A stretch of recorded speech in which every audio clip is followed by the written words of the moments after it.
Well, let's begin what's trending in Lagos, where His Royal Majesty, the Oba of Benin, Oba Ewuare II, was received by the Lagos State Governor, Babajide Sanwo-Olu, on Sunday at the Lagos House in Marina. The traditional ruler, who is one of the most revered monarchs in Nigeria, congratulated the Lagos State Governor on his re-election and commended his giant strides, while charging him not to rest on his oars to achieve greater heights in his second term in office. The Oba also noted that the victory of President Bola Ahmed Tinubu in the 2023 presidential poll showed that God ordained him to rule the country and called on all Nigerians to support his administration.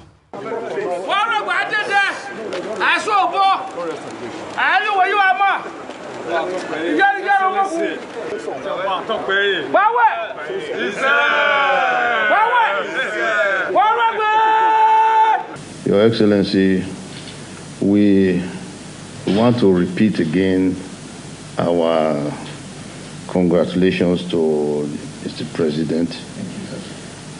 We are happy that it's all over now. It has gone to the end of the road. Whatever controversies or objections or whatever cannot go beyond that. But God has ordained that President Tinubu will be the president. And we thank God for your also successful election. About talk by I was privileged to be in the presence of his predecessor, Omonoba Ukwapolopolo, of Rediawa II, when I was much younger. Yeah, the first, Rediawa the first, who he took over the position. But like you said earlier, Dr. Abati, I did listen to you. It's quite a significant visit because obviously it raises a lot of questions, and there's that significant link between the Benin people and the people of Lagos, and like you said, it's sort of a homecoming for him. But a lot of people have talked about the fact that the Oba's visit, saying that Tinubu was ordained by God. I don't know if he might be in the position to talk about that. The Oba's visit also elicited other commentaries, one of which was that Lagos was built by the people of Benin, a statement that has generated controversy in Nigeria, both in the past and currently. I don't want to mention something that will now drag me into the controversy of Benin and Lagos. But I cannot help but saying that at least it is in history books that Benin founded Lagos.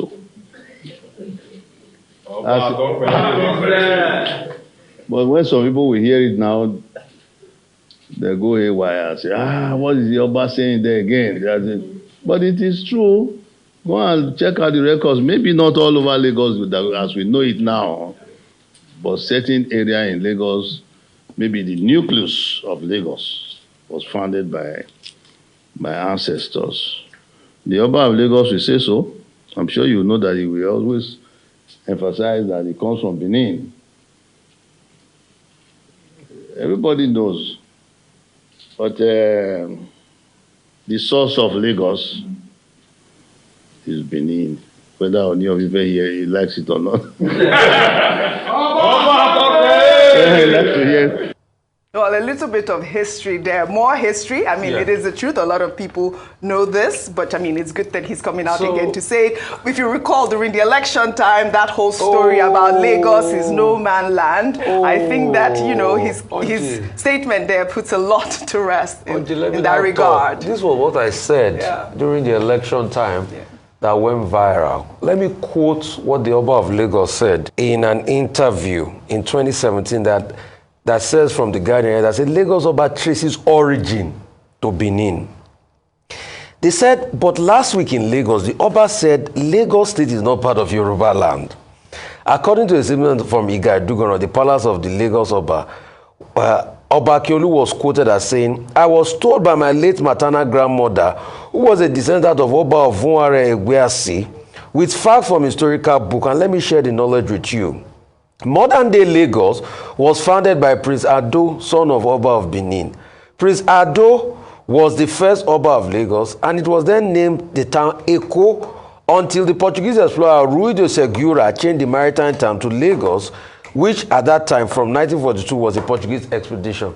So I think Dr. Abati has even stated the history. These were the things I talked about in a piece that a lot of people kept on. You see, even those that are claiming to be Lagosians, a lot of them are not Lagosians. Because of political expediency, they now start to claim Lagos. The true Lagosians know each other. So on that score, the Oba was right. And that's why we always read history. Because somebody took paper, wrote articles abusing me and saying all sorts, just because I recounted the history that in the history book that has been reiterated. And the Oba of Lagos reiterated that again. Yeah. The part that he said that is God, I know. Our political system gets our leaders. Let's not put God into this at all. I don't like it when we put that narrative in. No, our political system throws up our leaders. So what are we going to say about the judgments? A lot of people have been complaining. Is it God that is in the Supreme Court? Is it God that is in the appeal court? Is it God that makes all those judgments? Yeah. Is he also God that put the clerical error in Kano judgments? Let's just leave God out of our... Except Nigerians learn to understand that participation in the political process is what heralds leaders. And if you don't participate, if you continue to be indifferent, you get the kind of leaders you get. If you don't understand that, then the country doesn't move forward. Because even in the last election, Oji, I need to say this importantly as a wrap-up, that a lot of Nigerians are saying Nigerians came out to vote. Nigerians didn't come out to vote in these last elections. Let's not deceive ourselves. Voter apathy was still very high.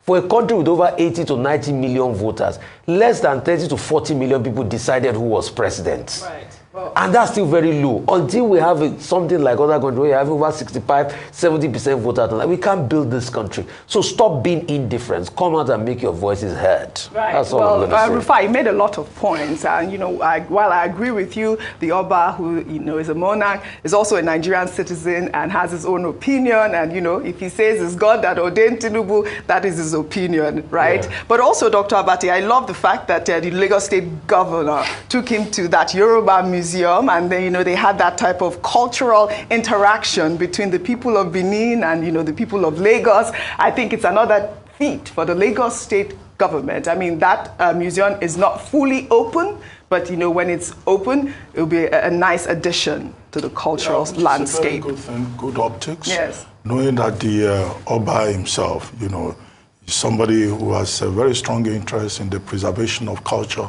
and monuments and museums, and retrieving stolen artifacts and giving our culture a pride of place. On the point that he made about Benin having founded Lagos, well, when Mr. Feni was on the program, he said, look, at a time, the Benin Kingdom stretched all the way to the Republic of Benin, the great Benin Empire. It was an empire, just like the Oyo Empire in those days. And earlier on, I tried to give a bit of history, as told by the present Oba of Lagos himself, about Prince Ado, who was the first king in 1630, and then how there's that connection. And that's the point that the Oba of Benin was making. That, look, this is like coming home for him, more or less. But, people are very emotional about history. One fellow I see has quickly written a piece about me saying I should not give a history lecture on Lagos. Well, I wasn't giving a history lecture.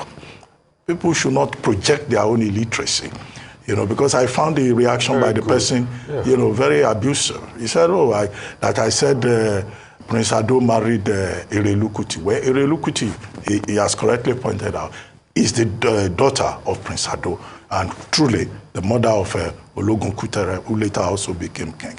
But people should learn not to be emotional, okay? When you say Lagos belongs to all of us, Lagos is the most cosmopolitan center, nobody is taking Lagos away from the Lagosians. Yeah. So I find the emotionalism of some characters who call themselves indigenous persons, even when the Eleko himself does not react, emotionally like that to bits of history. They should learn and try to speak like educated people. That's one. The point that the Oba of Benin made about, Tinubu being ordained by God. The Oba of Benin, kings, are also spiritual beings within their community. And, you know, the Beninese, their monarch is highly revered. It's not just the king, it's also the spiritual head. And it's also like, you know, some people from certain parts of the country, when anything happens for religious reasons, they say, oh, it is the will of God. I think it's in that context, you know, that the Oba of Benin was speaking, not in a political sense. So if he says, well, only what God wants happens, I don't think that that is a wrong thing to say. But other people who are not so religious, they have different views. Absolutely. So let all flowers bloom. Let all views flourish. Well said.